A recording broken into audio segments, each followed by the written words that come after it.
gunohini oshkora qilaveradigan odamni ustidan gapirsa bo'laveradi.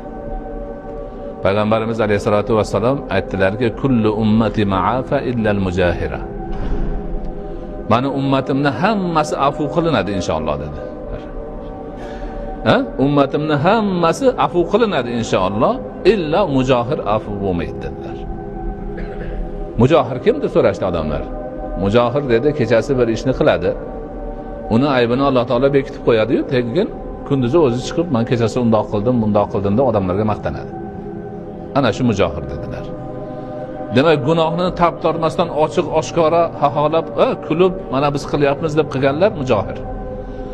Men o'qivardim, bu qivardim deb gunoh ishini maqtaganlar mujohir.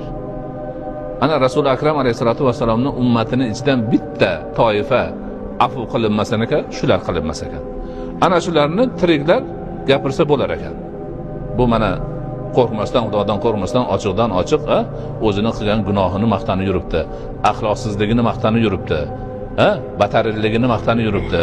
Bu odamdan ehtiyot bo'linglar, u bu desa bo'ladigan bir holat ekan.